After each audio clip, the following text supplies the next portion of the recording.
ಖುಷಿ ಆಯಿತು, ಒಂಥರ ಹೆಮ್ಮೆ ಕೂಡ ಆಯಿತು. ಓ ನಮಗೊಂದು ಅಲ್ಲಿ ಒಳಗಲ್ಲಿ ಬಿಡ್ತಾರೆ ಅಂತೇಳಿ ಅಂತ. ಮೊಬೈಲ್ ಏನು ತಗೊಂಡು ಹೋಗ್ಲಿಕ್ಕಿಲ್ಲ, ಮತ್ತು ಯಾವುದೇ ರೀತಿ ಆಗಲಿ ಪರ್ಸ್ ಆಗಲಿ ಕಾಯಿನ್ ಆಗಲಿ ಏನಿಲ್ಲ. ಒಂದು ಮೆಟಲ್ ವಸ್ತು ಏನು ಇಟ್ಕೊಂಡು ಹೋಗ್ಲಿಕ್ಕಿಲ್ಲ.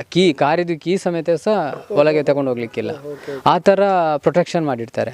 ಮತ್ತು ನಮ್ಮಲ್ಲಿ ಎಲ್ಲದಕ್ಕೂ ಒಂದು ಸಿಗ್ನೇಚರ್ ಒಂದು ಪ್ರೋಟೋಕಾಲ್ ಥರ ಇಲ್ಲಿ ಏನೇ ನಡೆದು ಅದರ ಬಗ್ಗೆ ಒಂದು ಸಿಗ್ನೇಚರ್ ತಗೊಳ್ತಾರೆ. ಪ್ರತಿಯೊಬ್ಬರು ಈಗ ಎಷ್ಟು ಜನ ಹೋಗಿದ್ವಿ, 30 ಜನರದ್ದು ಸಹ ಸಿಗ್ನೇಚರ್ ತಗೊಂಡಿದ್ದಾರೆ. ಏನಾದರೂ ಪ್ರಾಬ್ಲಮ್ ಆದರೆ ಅಂತೇಳಿ ಅಂಥದಕ್ಕೇನೋ ಒಂದು ಸಿಗ್ನೇಚರ್ ಪ್ರೋಟೋಕಾಲ್ ಇರ್ಬೋದು ಅವ್ರದ್ದು. ಅದು ಥರ ಆ ಥರದ ಒಂದು ಮತ್ತು ಯಾವುದೇ ರೀತಿಯ ಸ್ಕ್ರಿಪ್ಟಿಂಗ್ ಇಲ್ಲ.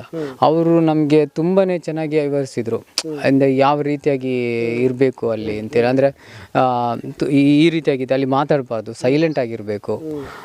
ಮತ್ತು ನಮಗೆ ಆ ಬಿಗ್ ಬಾಸ್ ಮನೆಗೆ ಹೋದಾಗ ಕೂಡ ಅಷ್ಟೇ ಸೈಲೆಂಟಾಗಿಯೇ ಹೋಗಬೇಕು. ಅದ್ರ ಒಳಗೆ ಹೋದಾಗ ನಮಗೊಂಥರ ಎಂಟ್ರಿ ಕೂಡ ಅಷ್ಟೊಂದು ಜುಮ್ ಅಂತಾಯಿತು. ಆ ಎದುರುಗಡೆ ವರಾಂಡ ಎಲ್ಲ ನೋಡಿದಾಗ